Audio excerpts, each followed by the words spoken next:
మాణిక్రావు ఠాకరే గారు, అదేవిధంగా పిసిసి అధ్యక్షులు వేదిక పోయినటువంటి లక్ష్మి గారు, జానారెడ్డి గారు, ఉత్తమ్ కుమార్ రెడ్డి గారు, ఇప్పుడు ఓల్డ్ హైదరాబాద్ అంటే గుల్బర్గా, రాయచూర్, బిదర్, బళ్ళారి ఇవన్నీ కూడా మొదలు ఓల్డ్ హైదరాబాద్లో ఉండే. తెలంగాణ రాకముందు తెలంగాణ ఏదైతే ఆంధ్ర భాష కలగక ముందు ఇవన్నీ ఒకటే ఉండే. అక్కడ విజయం సాధించిందంటే ఇప్పుడే రాహుల్ గాంధీ గారు ఎప్పుడైతే కన్యాకుమారి నుంచి కశ్మీర్ వరకు పాదయాత్ర చేసి 8 ఏళ్లలో ఎలాంటి అభివృద్ధి జరిగిందని తెలుసుకోవడానికి పోతే అన్ని దగ్గర కూడా ప్రజల బాధలు తెలుసుకున్నాడు, ప్రజలకు ఇచ్చిన హామీలు ఉద్యోగాల గురించి తెలుసుకున్నాడు. ఇవన్నీ కాక ఆయన ఒక పాయింట్ ఎక్కువ చెప్పాడు.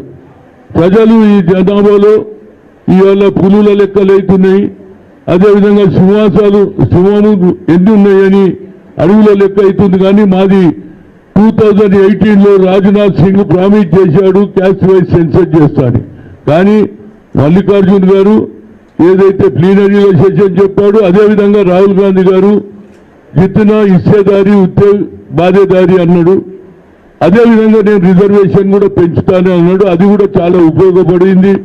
అమిత్ షా 10% ఏదైతే 4% ఉన్న రిజర్వేషన్ తీసేస్తా అన్నాడు. దాని మీద ముస్లింలలో వ్యతిరేకత వచ్చింది. లింగాయతులు కూడా మన ఫేవర్లు ఉన్నారు. అదేవిధంగా బీసీ ఎస్సీలు కూడా మూకుమ్మడిగా రాహుల్ గాంధీని నమ్మారు. నరేంద్ర మోడీ 21 సార్లు ఏది రోడ్ షో చేసినా ఆయనకు విజయం కాదు.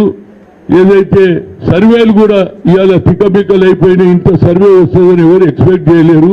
అదేవిధంగా రేపు తెలంగాణలో జరిగినటువంటి ఎలక్షన్లో అందరం కూడా కలిసి ఉండి బడుగు బలైన వర్గాలందరూ కూడా బలగం అనే అంశాన్ని మైండ్లో పెట్టుకొని ఈ ఎన్నికలు అయిన తర్వాత ఈ రిజల్ట్ తర్వాత మాలో ఉన్నటువంటి చిన్న చిన్న మనస్పర్ధలు పక్కకు పెట్టి ఏదైనా ఉంటే మాణిక్రావు ఠాకరే తోటి మాట్లాడి సరిదిద్దుకుంటే ఎన్నికలు దగ్గరికి వస్తున్నాయి.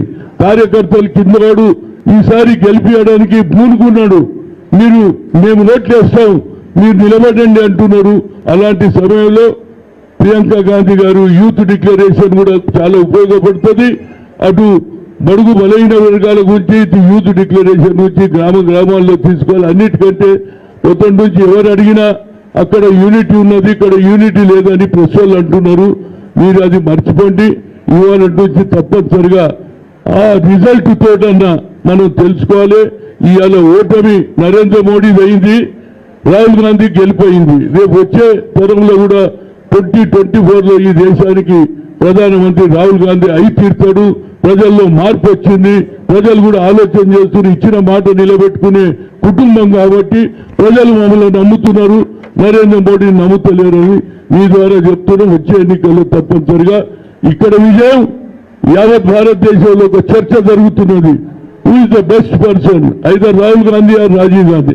ప్రజలు ఇప్పుడు ఆలోచన వచ్చినాయి, Rahul Gandhi is right person అంటున్నారు. కాబట్టి మనం అందరం కలుస్తాం, కాంగ్రెస్ ని గెలిపిస్తాం, రాహుల్ గాంధీని ప్రధానమంత్రి చేస్తాం. వేదిక మీద ఉన్న పెద్దలందరికీ